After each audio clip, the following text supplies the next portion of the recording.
fury ignited. He carefully placed Chloe on the sofa and strode towards me. That overbearing presence, which I'd once cherished as security in our marriage, now felt like a knife twisting in my gut. Ava, when did you become so malicious? Is a human life less important to you than a bed? He seized my wrist with shocking force, dragging me towards the stairs. If you won't move, I'll make you move. Blake, let me go. I fought wildly, stumbling as he hauled me up the stairs. At the master bedroom door, he wrenched it open and shoved me inside. He swept a hand toward my scattered belongings, his gaze pure ice. This room is Chloe's now. All your perfumes, your makeup, this whole pile of useless junk, I want it gone. Then he grabbed the frame from my dresser, the one with our 3rd anniversary photo, and smashed it on the floor. Crash! Glass shards scattered. The smiling faces in the photo, once so tender, were now fractured and sliced apart by the fragments. No! The cry tore from my throat as I lunged instinctively. Beneath it lay a cherished family photo of my parents and me, my most precious keepsake. What do you think you're doing? Blake didn't give me a chance to react. Eager to assert his dominance in front of his friends and mistress, and perhaps to cover up his own guilt, his actions grew more brutal. He grabbed a crystal ornament from my bedside table, a limited edition coming-of-age gift my father had given me before he passed away. What is this garbage doing here, taking up space? He raised his hand, ready to hurl it into the hallway. Blake, that was from my father. I threw myself forward, a woman possessed, clawing to get it back. During our struggle, a flicker of impatient brutality crossed Blake's eyes. Get out of my way.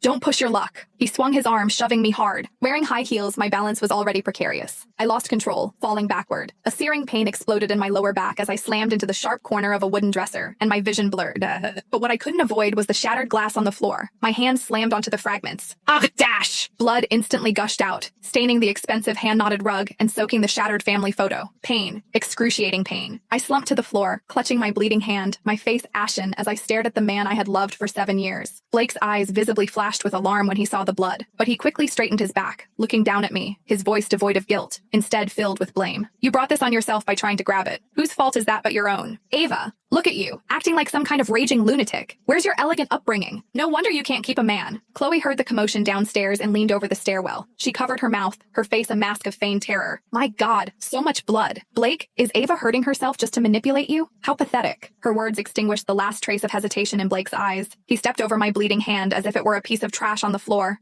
If you love this mess so much, you can sleep with it in the guest room. And if I hear one more sound from you that upsets Chloe, he crouched, his hand gripping my chin and forcing my head up. His fingers dug in with a pressure that threatened to crack bone. Ava, don't make me hit a woman. Apologize to Chloe and get out. At that moment, bang! The front door downstairs exploded inward with a deafening crash. A voice, old but ringing with absolute authority, echoed through the mansion. And let's see who dares to lay a finger on Miss Sterling.